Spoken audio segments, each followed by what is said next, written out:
Hi friends, కూరలకు రారాజైన curry ఏంటి? అదే వంకాయ.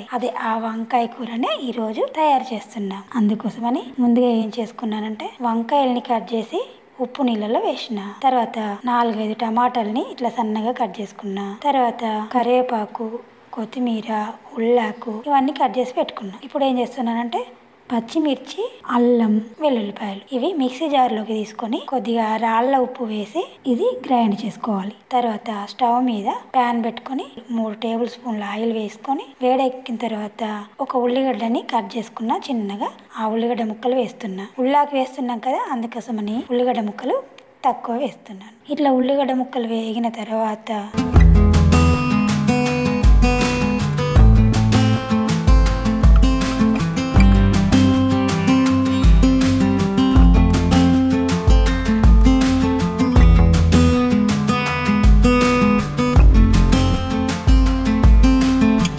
కరివేపాకు వేస్తున్నా.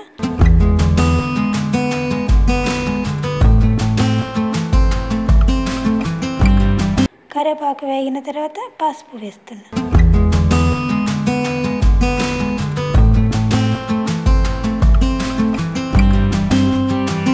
పసుపు వేసిన తర్వాత ఒకసారి కలిపేసి కట్ చేసుకున్న వంకాయ ముక్కలు వేయాలి.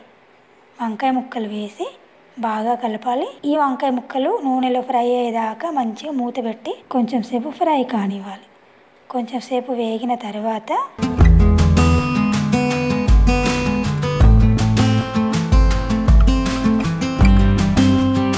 మనం ముందుగా గ్రైండ్ చేసుకున్న పచ్చిమిర్చి, అల్లం, వెల్లుల్లి ఈ పేస్ట్ ఉంది కదా, ఇది వేయాలి. ఈ పచ్చిమిర్చి పేస్ట్ వేసిన తర్వాత ఒకసారి బాగా కలిపి స్టవ్ చిన్నగా పెట్టి వంకాయ ముక్కలకు ఈ పచ్చిమిర్చి పేస్ట్ ఫ్లేవర్ పట్టుకోవడానికి కాసేపు మూత పెట్టి చిన్న మంట మీద కొద్దిసేపు ఉడకనివ్వాలి. ఇట్లా వంకాయ ముక్కలు బాగా మంచిగా వేగిన తర్వాత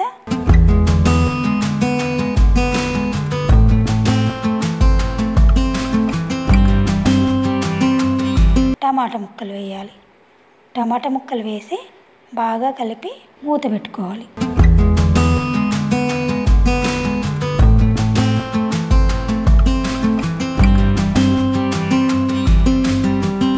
ఈ వంకాయ ముక్కలు, టమాటా ముక్కలు బాగా మగ్గేదాకా మధ్య మధ్యలో కలుపుకుంటూ మూత పెట్టి ఉడికించుకోవాలి.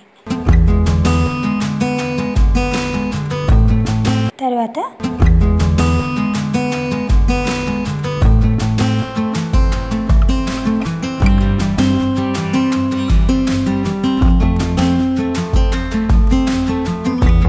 ధనియాల పొడి ఇంకా సరిపోయినంతగా సాల్ట్ వేసుకోవాలి.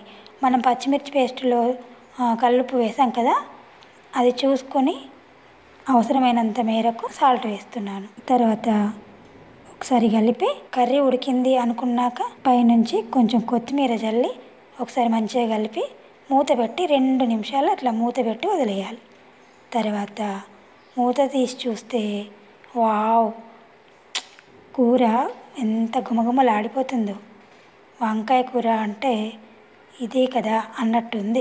చాలా చాలా బాగుంది. ఒక్కసారి ఈ విధంగా ట్రై చేసి చూడండి. మీకు ఈ వీడియో నచ్చినట్లయితే ఒక లైక్ ఇవ్వండి ఫ్రెండ్స్. మన ఛానల్ని సబ్స్క్రైబ్ చేయండి.